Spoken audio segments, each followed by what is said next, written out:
Very good morning. This is Jyotirmani, Department of Biology. In previous class, we have discussed about what is science, why is science, and what are the branches of science, and how to organize a biological order or the biological organization. And in this class, we look at what is the need of science. Already previous in class we have discussed, but again one more time I'll repeat for you. Okay, just listen to me. Need of science. Why we need science? Science is needed to understand ourselves better and nature better. For example, in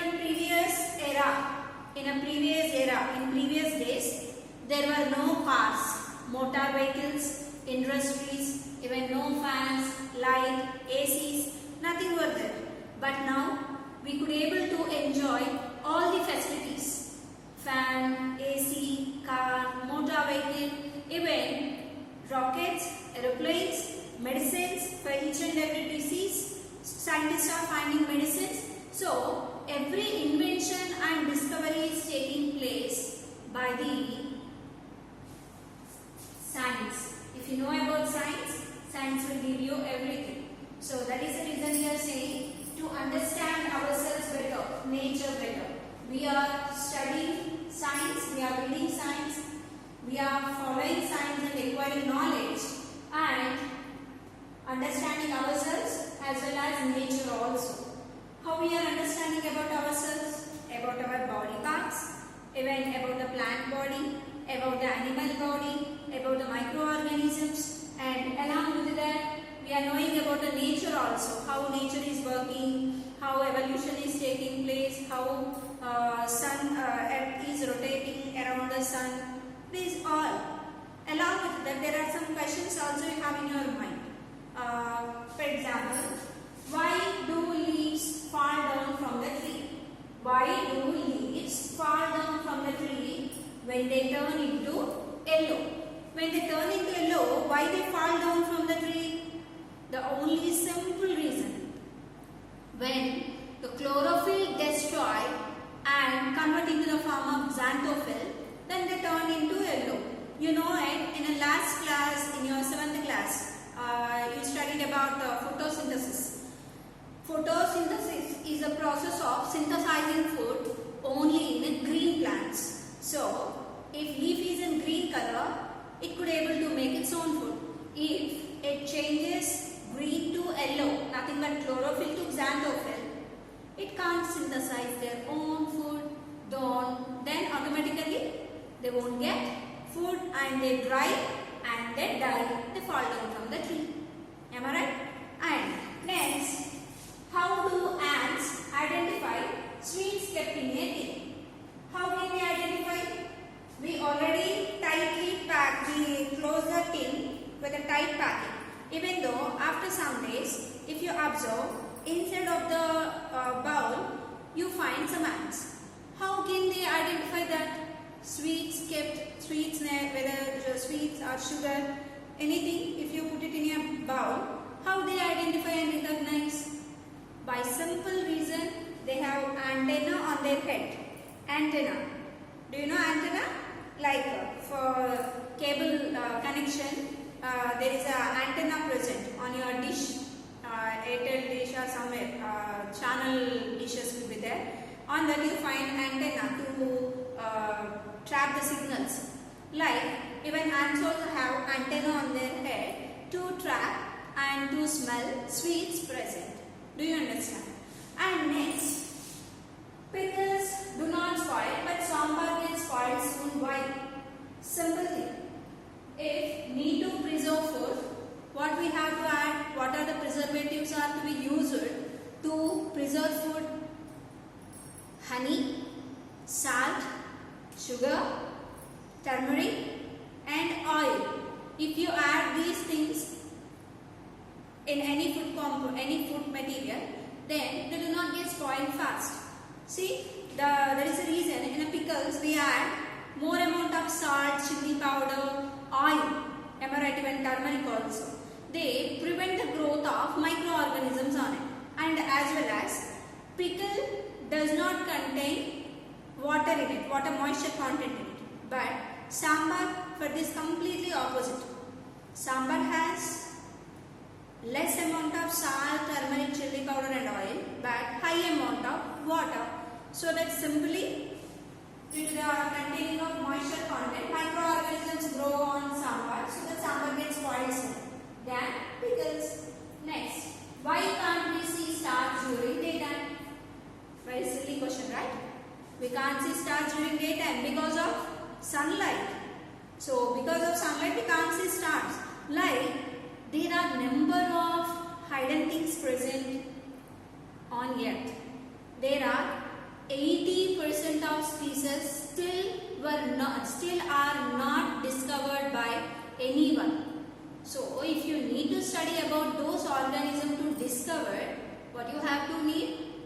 You need a science. Okay. Then what is the next one?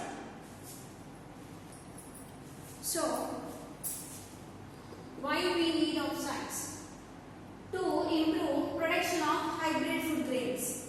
What are the hybrid food grains? Whatever we are eating today, almost 90% are hybrid food grains. Hybrid food grains are nothing but the combination of two species combined and produce hybrid. For example, I need a large tomato with a red color. Then I take some cells from large tomato and I take some cells from sweet tomato and both combine. Then I get a new plant. That plant is nothing but known hybrid plant. From that what grains I am getting, all those are known hybrid food grains. So whatever we are using nowadays, all are hybrid foods. Next, need of science. Why we need science? To maintain our health. Yes, if you study science, then you will know about yourself and how to keep yourself healthy, not to get any diseases. Everything we study in it. Next, conservation of natural resources. If you study science, you will be able to study about all natural resources present on the earth, so that we can utilize it proper in way and as well as we conserve them properly. And to develop scientific methods. What are the scientific methods here? This is very important. We will see it. Just remember this point in the next, in an individual and social perspective, we will learn about it.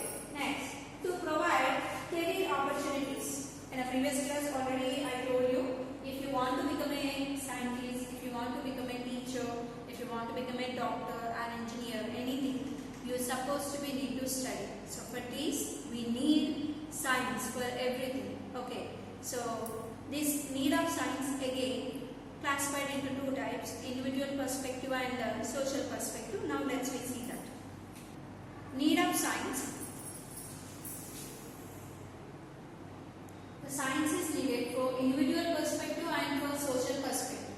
If you look at about the individual perspective, if you study science, if you know about the science, you will acquire the knowledge and just you can build up yourself, only yourself. And along with that, you can discover new inventions and new discoveries, whatever present in the on the earth. But with that individual perspective, only an individual person can develop. But if you look at about the social perspective, societal perspective, if you a scientist is discovering something like coal or petroleum, that natural resource is used by total population present in country. Am I right? For example, one medicine is introduced and one medicine is invented by one scientist, that medicine can be utilized by overall the world. So mean, if societal perspective, if in a need of science, if societal perspective has a great importance, because if society automatically, if you are developing the society, automatically the people life changes and they improve. Along with that, their economic condition also will develop. For this, I will give you a small example.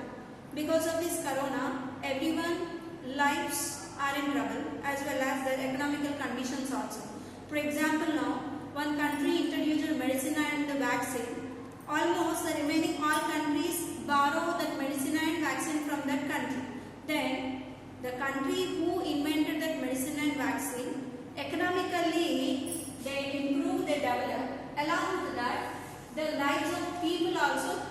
changes automatically. So if they are vaccinated and there is a good medication, then we need not to struggle for any other diseases. Am I right? So need of science is specifically for individual perspective and for the social perspective. Okay. So how to invent or how to discover, and what will happen in a discoveries and inventions we look at now. Okay. So after invention, discovery, automatically science changes. So science and change. How science is changed. So now look at, as per the word of Karl Popper, he says always science is a history of corrected mistakes. So science is always a history of corrected mistakes, because for this statement I will give you one example. You know Newton.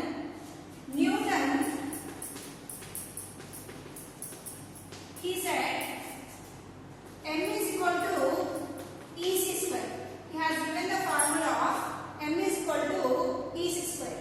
But later Albert Einstein said it is not m is equal to EC square. E is equal to mc square. So look at here. The first, when Newton said this statement m is equal to EC square, everyone believed in it. They believed that it is correct statement. But for the next, Albert Einstein, he worked on it and later he proved E is equal to mc square. Meaning, science is always non-stable. It changes. Today what we are studying is correct. Tomorrow it may become wrong. And tomorrow what we are thinking is wrong may become correct. So science is always the process of changing. So that science is always changes. It's based on the discoveries and inventions. Today I discovered one thing, but the next year some other may discover the thing what I have discovered in this year. So automatically it may vary from one person to the another person in the way of thinking. Okay. Next, Albert Einstein. For example, Albert Einstein also, he always used to retract what was written in the previous year. So Albert Einstein every year retracts what was written in the previous year. So in the previous year what he was written, it used to be retracted by himself again. So do you understand? So science is always a change. Then how it gets changed? By the following some methods known scientific methods. Why they are called scientific methods? Now I will tell you. So the scientific methods, so to know down and to identify the discoveries and inventions, we follow some scientific methods. What are the scientific methods? So scientific methods are actually methods followed by scientists actually. What are they? What are the methods they follow?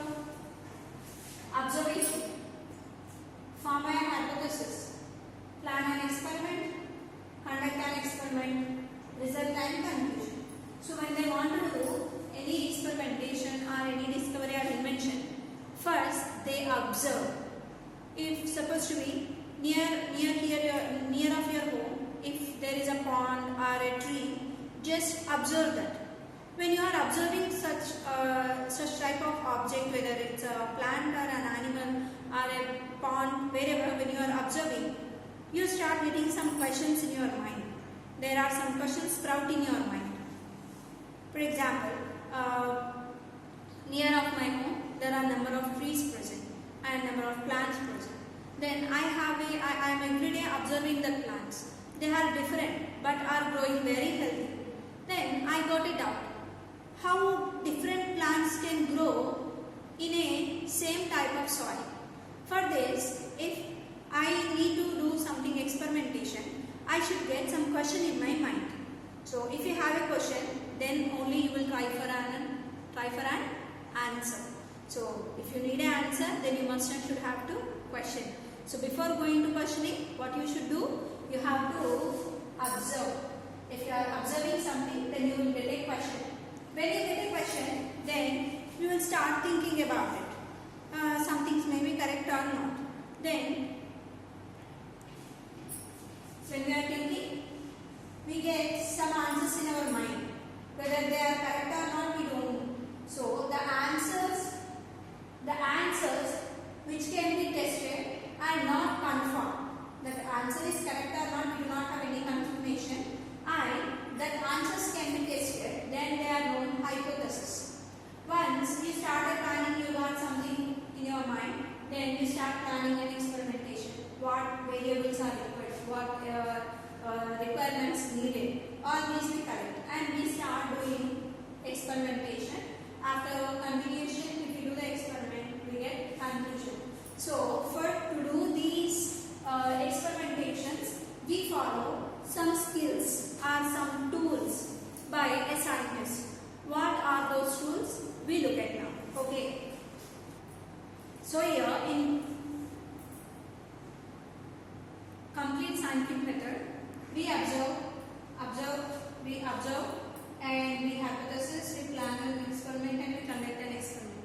When I started observing different plants, then I got a question in my mind: which soil is suitable for cultivation? For growing plants, which soil is suitable? That is my question. Then I got some answer in my mind.